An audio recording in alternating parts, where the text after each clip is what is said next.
Good afternoon. The Rules Committee will come to order, and thank you very much, my colleagues on the Democrat side, for allowing me to be a minute late today, and thank you very much. This afternoon, the Rules Committee will consider H.R. 4885, the IRS Oversight While Eliminating Spending Act of 2016, H.R. 4890 to impose a ban on the payment of bonuses to employees of the Internal Revenue Service until the Secretary of Treasury develops and implements a comprehensive customer services strategy. H.R. 1206, the No Hires for the Delinquent IRS Act, and H.R. 3724, Ensuring Integrity in the IRS Workforce Act of 2015. During the 2015 tax filing season, the IRS provided what its own commissioner described as abysmal customer service, blaming skyrocketing wait times for telephone and in-person assistance on the agency budget cuts. However, a close review of the agency's spending shows that the IRS deliberately cut $134 million in funding for customer service to pay for other activities. These spending decisions, entirely under the IRS's control and the commissioner, led to 16 million fewer taxpayers receiving IRS assistance this past season when a customer requested that assistance. H.R. 4890 prohibits the IRS from paying bonuses to any employee until the agency creates and submits to Congress a comprehensive strategy to improve customer service. In 2014, the IRS spent $60 million on employee bonuses. $60 million on employee bonuses, and I would add, as a side note to my notes, when the United States Congress recognized that people were having problems some 8 years ago, we wisely or unwisely decided not to pay ourselves a COLA or any additional money because we believed that the American people were hurting. I'd like to see the IRS accept this, that they need to belly up as a whole team and understand that their customers are hurting. It is not unresponsible to ask a GAO recommended study before or adding additional payments to employees. The Rules Committee will consider H.R. 4885, which repeals the provision of current law that allows the IRS to spend user fees collected by the agency without congressional support or approval. The proposal would require that all IRS user fees collected be deposited to the general fund of the Treasury and therefore subject congressional appropriations. I think it's a pretty sound idea, but certainly an idea whose time has come. Some would call it common sense. The IRS has had problems with employee conduct. The Treasury Inspector General for Tax Administration found that the IRS rehired 141 former employees who had substantial tax issues, including several who willfully did not even file their tax return and were hired back. To address the issue, the committee will consider H.R. 3724, which prohibits the IRS from rehiring employees who were fired for misconduct, and it applies retroactively, as well as to any employee that was removed from employment prior to enactment. Gentlemen, you're here to discuss these important issues. These are ideas that I believe the American people asks individual members of Congress. Well, today, Congress is getting asked the same question. The committee will also consider H.R. 1206, legislation which prohibits the IRS from hiring new employees after December 21st, 2016, unless the Secretary of Treasury certifies that the IRS does not employ any individual with seriously delinquent tax debt, or issues a report to Congress explaining why their certification cannot be made. I think American taxpayers deserve this. I think that no employee of the IRS should be treated differently than any taxpayer. I think they should have the same opportunities to explain themselves, but should not be given higher privileges. I would like to welcome on this panel Congressman Jason Smith, the gentleman from Missouri, as well as the ranking member, Mr. Levin, from Michigan. Thank you for joining us today, and also anything you have in writing without objection will be entered the record. Before we go to that, I'd like to defer to the gentleman from Massachusetts for any opening statement he'd like to make. Gentleman's recognized. I'll just associate myself with whatever Mr. Levin is going to say, and I will pass on an opening statement. Thank you very much. We're both glad that you're here. Mr. Smith, you're now recognized. Thank you, Mr. Chairman, members of the committee. Good evening, and thank you for allowing me this opportunity to discuss 4 very important bills that the Ways and Means Committee reported favorably through the committee last week. Each of these bills serve to stop the abusive IRS and to restore accountability to the American people. In their own right, each bill promotes good government, reflects common sense, and serves to restore some of the balance of power back to the American taxpayer. There is a long and unfortunate history of the IRS overstepping and abusing the authority that this institution has granted it. These bills are a small step toward forcing the IRS to be more accountable to the American people. The first bill I'm here to discuss is H.R. 3724, sponsored by Kristi Noem. This is a bill that frankly should not be necessary, but the IRS has shown itself incapable of taking corrective action on its own. So legislation is the right thing to do. In February of 2015, the Treasury Inspector General for Tax Administration reported that the IRS was repeatedly rehiring former employees who led well-documented performance issues and had been fired for cause. This bill simply prohibits the IRS from rehiring employees that were fired for misconduct and applies prospectively as well as to any employee that was removed from employment prior to this enactment. The next bill is H.R. 4890, sponsored by Pat Meehan, which prohibits the IRS from paying bonuses to any employee until the IRS creates and submits to Congress a comprehensive strategy to improve customer service. It also requires the IRS to submit semi-annual reports to Congress on its progress in implementing this strategy. We are all too aware of the problems the IRS has had with providing decent customer service to the very people who deserve it the most, the American taxpayers. The Government Accountability Office has reported that the IRS does not have a comprehensive customer service strategy to ensure that it is making the best decisions. The IRS's mission statement is to provide America's taxpayers top quality service by helping them understand and meet their tax responsibilities. Yet, as reported by GAO, only 38% of people who call the IRS wanting to speak with a representative are able to do so.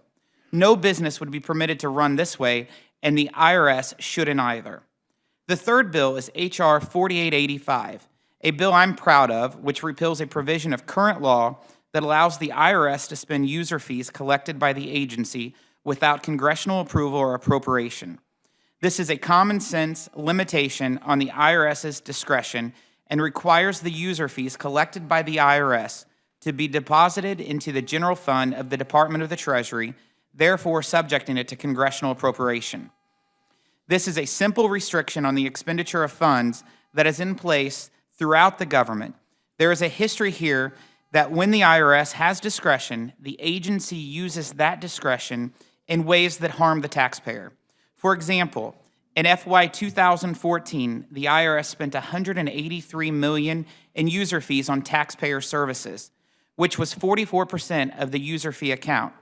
Yet in 2015, the number was reduced to only 10% of the user fees collected, or $49 million in the total slush fund. This decision, made by the IRS, led to what the commissioner himself called abysmal customer service for 2015. We can and must do better. Finally, H.R. 1206, sponsored by David Rouser, would require the Treasury Secretary to certify that no IRS employees have serious delinquencies on their own taxes. This bill would prohibit the IRS from extending an offer of employment to any individual under the Secretary of the Treasury submits to Congress written certification that the IRS does not employ any individual who has seriously delinquent tax debt. Allowing IRS employees to continue administering our tax laws when they are themselves in violation of the law undermines the trust of the American taxpayer. If this is only a minor problem, a certification should not be a significant concern to the Department of Treasury. Thank you for this opportunity to bring these 4 bills before the committee, and I'm available for any questions you may have on these bills. Thank you, Mr. Smith. Committee would love to hear now from the ranking member. Hi. Good afternoon, everybody. I'll be brief because we'll have ample time to debate these on the floor. I think these are the only bills up this week. We should be discussing a budget bill. There are some tax bills that we really should have before us, for example, those relating to inversions. But instead, we have these 4 bills up, I guess because people are filing their income taxes, and there's a feeling that one can appeal to their hostility towards the IRS. You know, the tragedy is, it's close to that anyway, that there's been reduced customer service. And it's been reduced because this Congress has cut their budget dramatically. It's reduced it by over $1 billion the last 5 years. So the IRS now has 13,000 fewer full-time employees, reduced employee training, a delay in much-needed upgrades to technology, and it has the lowest level of audits in a decade. Talk about what doesn't make sense. Fewer than 1% of taxpayers were audited last year. And all of this has happened despite the fact that the number of tax returns has increased since 2010 by $9 million, by 9 million people. So let me just briefly touch on 3 of the bills. One of them passed by voice vote, 37-27. Let me just comment briefly on the bonuses issue. You know, we pay bonuses here. We do so when people do an excellent job. We find a way to do that. And to say that there can be no bonus or award paid until there's a comprehensive plan that's approved by the Inspector General simply isn't something that will work for the benefit of the taxpayer or to reward people who do a good job. There are 80,000+ people who work for the IRS. The Inspector General does not do this kind of work, and to simply say, have a comprehensive plan when we're underfunding this agency, I think is at best contradictory. Let me say a word about users' fees. Essentially, this is a 4% budget cut. Other agencies have user fees. This agency has had them and has used them for decades. Decades. And this Congress, including the time controlled by the majority party, has never essentially said to the agency, you cannot use these user fees for purposes related to your function. And I guess the main complaint is that some of these user fees were used to implement IRS responsibilities to implement the ACA. So this is really another kind of undermining or repeal part of ACA. That's really what this is all about. You never did this before. In all the history of the IRS, never did this before.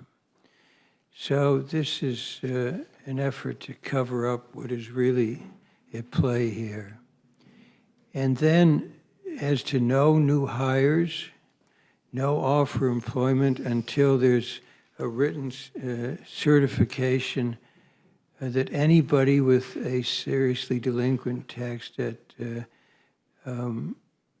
is not employed among the 80,000 people.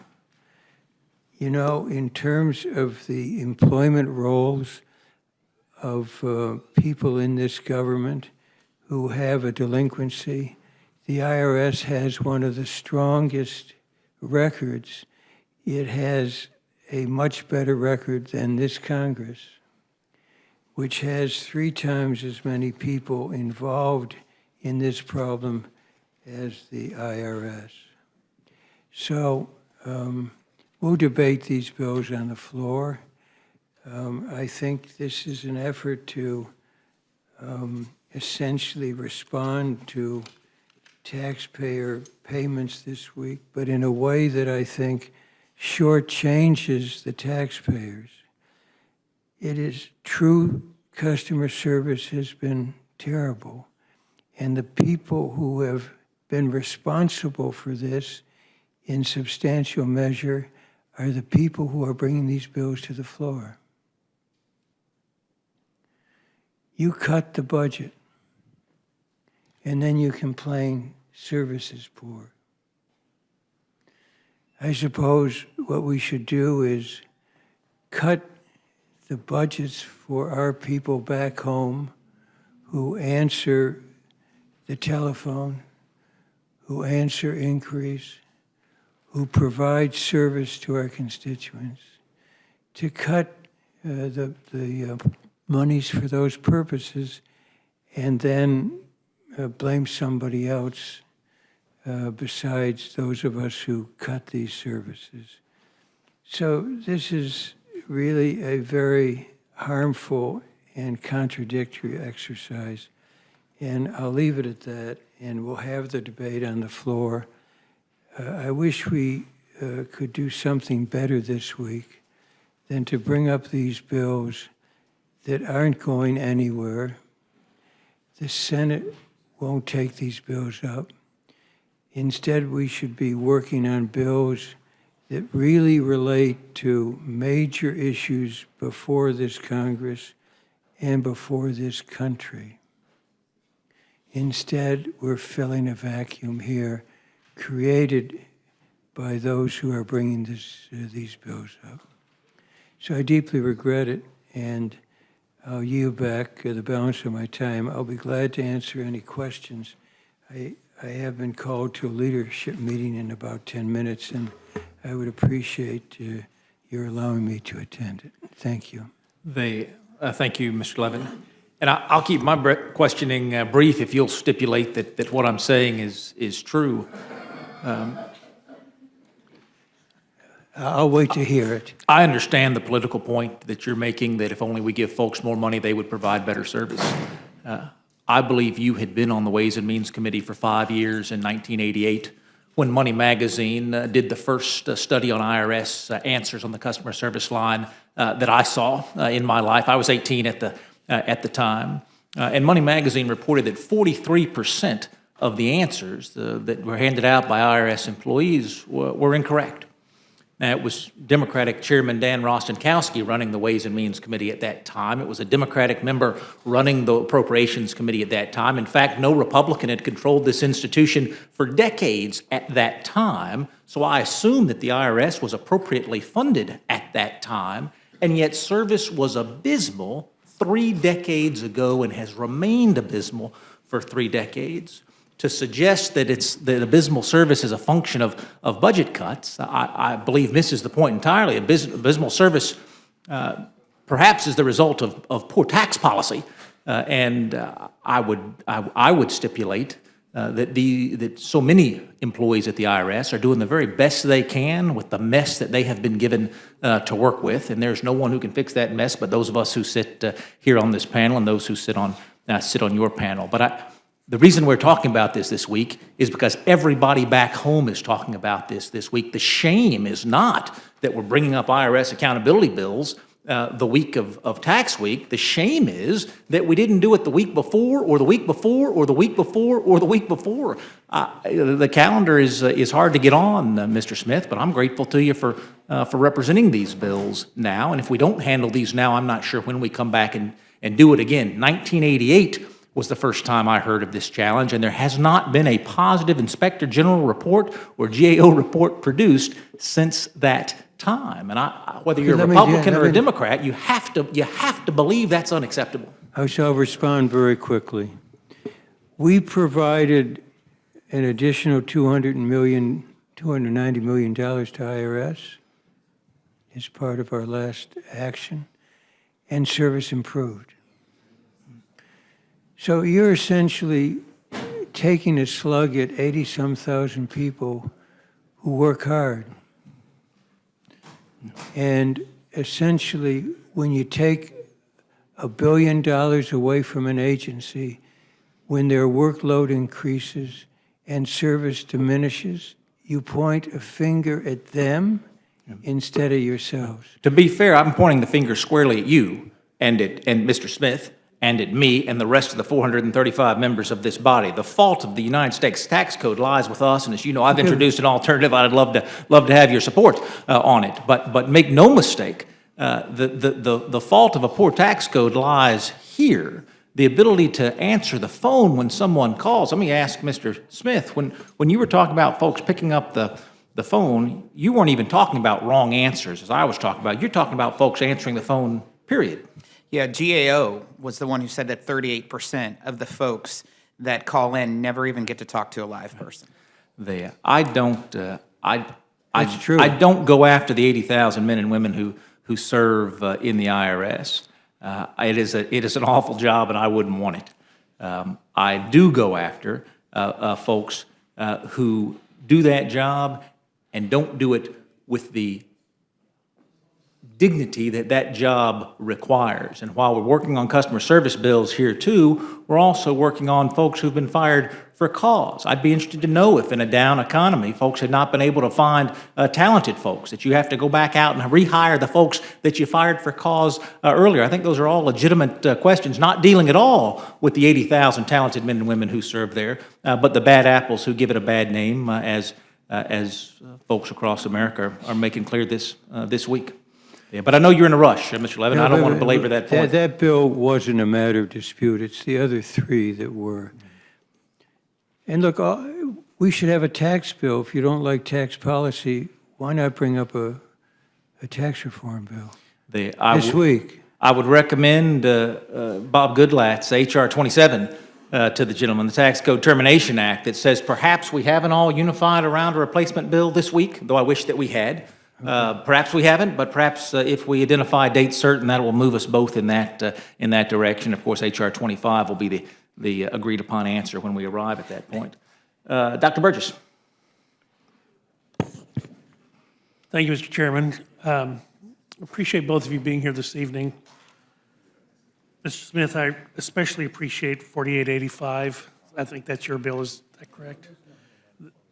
Conceptually, this is something I have a great deal of difficulty with, that we allow the agencies to fund themselves with the fees and fines that they collect and allow them to dispense those funds at their discretion. And I appreciate your efforts to rein it in here at Treasury, at the IRS, but I will tell you it's at USCIS, it's at the EPA, at Department of Justice, on and on and on. And I think if there is one thing we can take on going forward, it will be to pull these funds back in, make them the subject of appropriations, as it clearly states in the Constitution, and not allow these agencies to self-fund, because many of them are out of control, not just the IRS, but other agencies as well. So I think the work that you've done is exemplary. I approve of it wholeheartedly, and I hope that Mr. Chairman will report it out favorably, and I'll yield back. Thank you very much. Mr. Levin, thank you for advising the committee that you're on a tight schedule. I'd like to, if I can, allow our friends that are Democrats the opportunity to gain full benefit of you being here also. So the gentleman would be recognized in block as you choose until such time as the I just gentleman want to leaves. ask unanimous consent to insert in the record the statement of administration policy. Without on these bills. objection. They're opposed to them all, and I have no questions. Thank you very much. Judge Hastings. Mr. Polis. The gentleman does not seek time. Thank you very much. I wanted to make sure that I did allow you time to amplify any points that you wish to make. Thank you very much. Mr. Levin, evidently you got about 3 minutes left. The gentleman from Ohio. Thank you, Mr. Chairman. I appreciate both of the gentlemen for being here, and your bill, Mr. Smith, from H.R. 4885, I think, it goes a long way toward taking away an agency problem we have where the government can decide to find somebody and then increase their budget by that amount. I don't think that was intended in the Constitution, and I appreciate your willingness to address the start of that problem with one of our agencies, the IRS. So I appreciate the sentiments of the gentleman from Michigan as well. I just think this is an important problem that we've got to deal with. I yield back, Mr. Gentleman yields back. Mr. Collins. Mr. Collins does not seek time. Gentleman from Alabama, Mr. Byrne. Yes, I just wanted to note one thing. I was listening to the gentleman talk about the lack of resources to the IRS and being able to respond to the taxpayers of America. But I received a piece of information that indicates that for the first 6 months of this fiscal year, we took in $1.48 trillion, still around a $461 billion deficit during that time. Those receipts during the first 6 months of this year outpaced the first half of all previous fiscal years, even after adjusting for inflation. So while they don't have the resources to respond to the taxpayers of America, they're sure pretty good and efficient at taking money from them. And I yield back. Gentleman yields back his time. Gentleman from, excuse me, Mr. Levin, do you choose to reply to that? Economic times are better, sir, because of the policies in part of this administration. Thank you very much. The gentleman from Washington. Thank you, Mr. Newhouse. Chairman. I appreciate Yes, the sir. opportunity to make a comment before Mr. Levin has to leave. Appreciate these bills coming forward, especially during this week when every American is faced with their interaction with the IRS. And just to comment, Mr. Levin, I think you made the assertion that the IRS was probably one of the better, if not the best agencies when it comes to tax delinquency. And so perhaps you would then conversely support expanding this to include all agencies in the language of the bill, and whether that would be an option that Mr. Smith would consider as well. But I do appreciate the subject that we're talking about. I think it's on everybody's minds, and certainly look forward to the debate on the floor.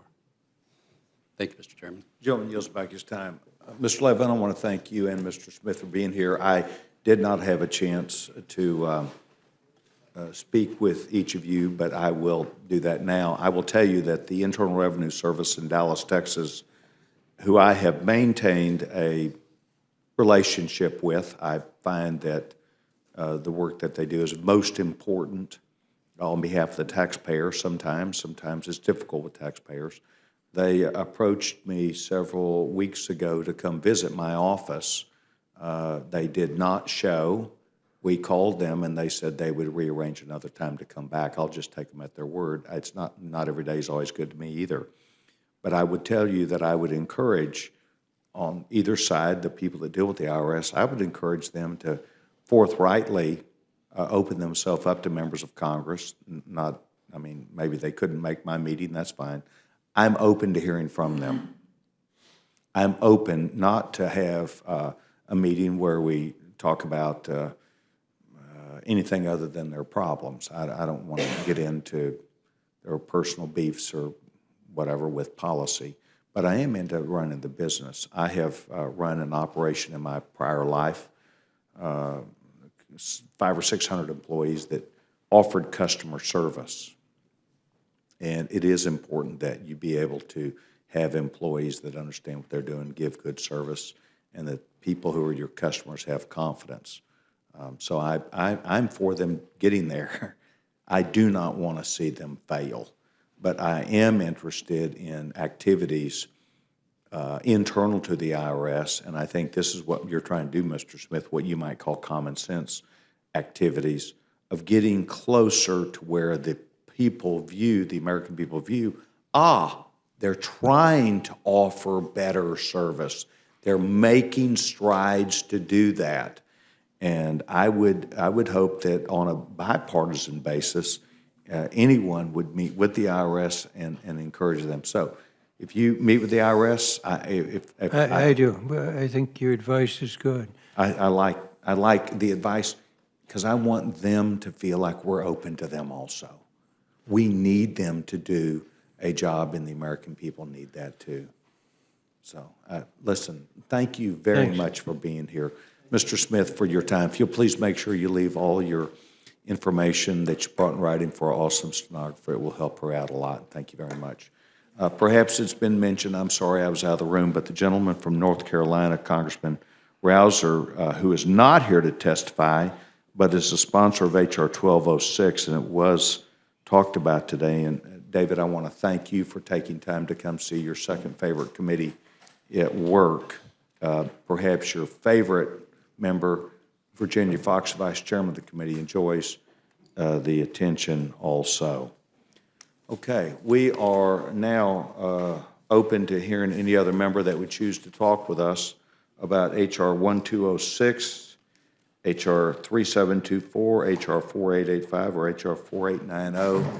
Seeing none, this now closes the hearing portion on this agenda and bills that we were taking up today.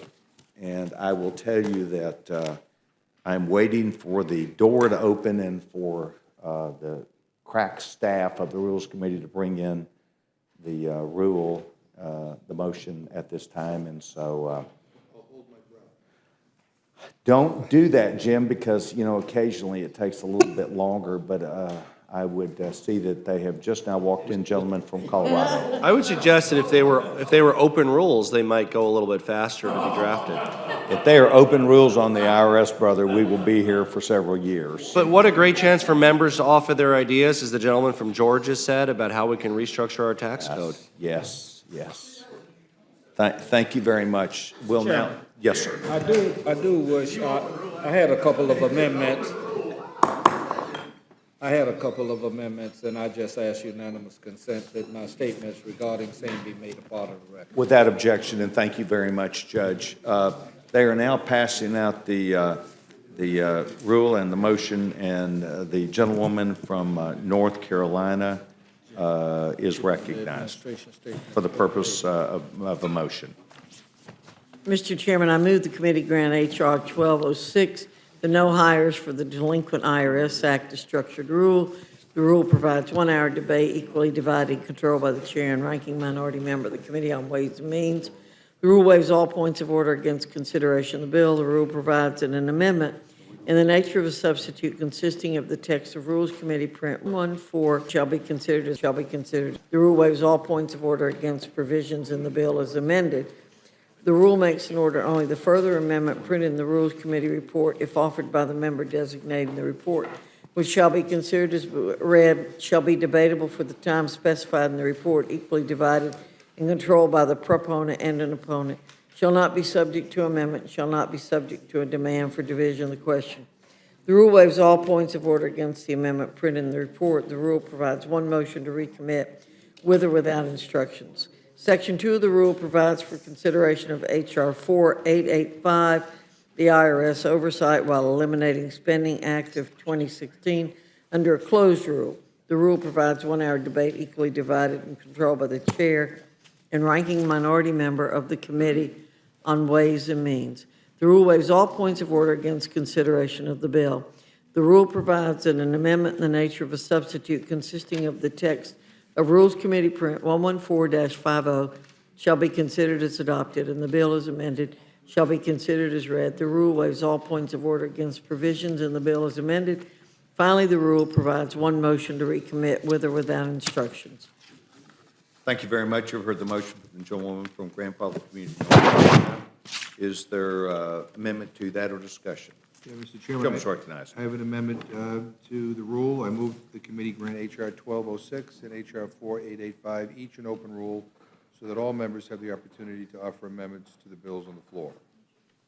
You've heard the motion, you've heard the amendment. Is there further discussion? Discussion, seeing none, vote will now be on the McGovern amendment. Those in favor signify by saying aye. Aye. Those opposed, no. No. Noes have it, noes have Ask it. for a roll call, Mr. Chairman. Gentleman asks for a roll call vote. Ms. Fox? No. Ms. Fox? No. Mr. Cole? Mr. Woodall? No. Mr. Woodall? No. Mr. Burgess? Mr. Burgess? No. Mr. Stivers?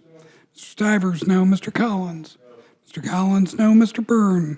Mr. Byrne? No. Mr. Newhouse? Mr. Newhouse? No. Ms. Slaughter? Mr. McGovern? Aye. Mr. McGovern? Aye. Mr. Hastings? Mr. Hastings? Aye. Mr. Polis? Mr. Polis? Aye. Mr. Chairman? No.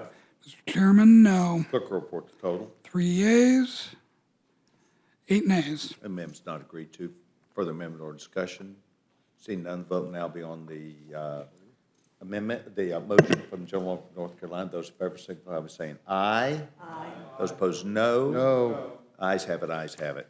Accordingly, the gentleman, Mr. Stivers, will handle this for Republicans. And Mr. Hastings for the Democrats. Judge Hastings will handle this for Democrat. Chairman, now be in receipt of a motion from the gentleman from North Carolina. Mr. Chairman, I move the committee grant H.R. 4890 to impose a ban on the repayment of bonuses to employees of the Internal Revenue Service until the Secretary of the Treasury develops and implements a comprehensive customer service strategy, a structured rule. The rule provides 1 hour general debate equally divided and controlled by the chair and ranking minority member of the Committee on Ways and Means. The rule waives all points of order against consideration of the bill. The rule makes an order as original text for the purpose of amendment, an amendment in the nature of a substitute, consisting of the text of Rules Committee Print 114-49, and provides that it shall be considered as read. The rule waives all points of order against that amendment in the nature of a substitute. The rule makes an order only those further amendments printed in the Rules Committee report. Each such amendment may be offered only in the order printed in the report, may be offered only by a member designated in the report, shall be considered as read, shall be debatable for the time specified in the report, equally divided and controlled by the proponent and an opponent, shall not be subject to amendment, and shall not be subject to a demand for division of the question. The rule waives all points of order against the amendments printed in the report. The rule provides one motion to recommit with or without instructions. Section 2 of the rule provides for consideration of H.R. 3724, the Ensuring Integrity in the IRS Workforce Act of 2015 under a closed rule. The rule provides 1 hour debate equally divided and controlled by the chair and ranking minority member of the Committee on Ways and Means. The rule waives all points of order against consideration of the bill. The rule provides that an amendment in the nature of a substitute consisting of the text of Rules Committee Print 114-48 shall be considered as adopted, and the bill as amended shall be considered as read. The rule waives all points of order against provisions in the bill as amended. Finally, the rule provides one motion to recommit with or without instructions. Thank you very much, gentlewoman, who provided the motion. Is there amendment or discussion to that? Gentleman from Massachusetts. Mr. Chairman, I have an amendment to the rule. I move the committee grant H.R. 3724 and H.R. 4890, each an open rule, so that all members have the opportunity to offer their amendments to these bills on the House floor. Thank you very much. Further discussion? Seeing none, the vote will now be on the amendment offered by the gentleman from Massachusetts. Those in favor signify by saying aye. Aye. Those opposed, no. Noes have it, noes have it. Ask for a roll call. Gentleman asks for a roll call vote. Ms. Fox? No. Ms. Fox? No. Mr. Cole? Mr. Woodall? Mr. Woodall? No. Mr. Burgess? Mr. Burgess? No. Mr. Stivers? Mr. Stivers? No. Mr. Collins? Mr. Collins? No. Mr. Byrne? Mr. Byrne? No. Mr. Newhouse? Mr. Newhouse? No. Ms. Slaughter? Mr. McGovern? Aye. Mr. McGovern? Aye. Mr. Hastings? Mr. Hastings? Aye. Mr. Polis? Aye. Mr. Polis? Aye. Mr. Chairman? No. Mr. Chairman? No. Clerk will report the total. 3 yeas, 8 nays. The amendment's not agreed to. None agreed to. Further amendment or discussion? Seeing none, the vote will now be on the motion from the gentleman from the Grandfather Community of North Carolina. Those in favor of the motion, please signify by saying aye. Aye. Those opposed, no. No. The ayes have it, the ayes have it. Accordingly, the gentleman from Georgia, Mr. Collins, will be handling this for Republicans. And I will be handling. And the gentleman from Massachusetts, Mr. McGovern, I want to thank everybody for their attention to the matter before us today. I thought we worked really well with getting our people in and out, and I want to thank you for being a part of that. Accordingly, there will be no other meeting that is scheduled for the week by the committee that I'm aware of. That's what I wanted to ask, Mr. Chairman. And you've answered me in saying that we aren't going to meet anymore. But looming on the horizon are a couple of measures that I hope that the majority does take into consideration. We make the arguments, and I'll make it tomorrow, about the budget. But I think this Zika virus thing has some serious potential for harm to Americans in a rather bad way. If it mutates and begins to affect adults the way that it is affecting pregnant women, then the likelihood is that we will have some experiences that are harmful. And I think it should be addressed. The same goes for the Puerto Rican situation. I think the longer these things linger, the more potential for harm. And I just, from an advisory standpoint, hope that the majority takes all those things into consideration soon. Thank you, Mr. Chairman. Judge, I want to address, if I can, what you've said. First of all, your comments are very appropriate and appreciated. In fact, the gentleman probably is aware that the CDC and other federal authorities are on the case of the virus. There are some, I believe, 20 states where there have, I'm sorry. 33 states. Well, this morning on the news, I heard 20. Texas is not one of those. But it does not mean that after 20 inches of rain, again, that fell on parts of Texas today and 6, my hometown in Dallas, or what's expected today, that we would not anticipate having some problems. So in no way do I think anybody's trying to sweep that under. We're trying to look at the facts of the case, and I think that will build. As it relates to your question about Puerto Rico, the gentleman, the chairman of the Natural Resources Committee, last week properly, along with the gentleman from Wisconsin, Mr. Duffy, addressed our conference to give us a full update on their ideas about what they're trying to accomplish, and the ideas are well within a range of being worked, and I believe should be. So I think that those are great points that you make, and I hope that's an appropriate update that I give to you, that I would anticipate that those would be looked at and move forward as appropriate. I don't know about the virus, but I do know about the Puerto Rico issue. Yes, sir. Further questions or anything for the good of the order? We've done our work today. Thank you very much. We're now done for our work for the week.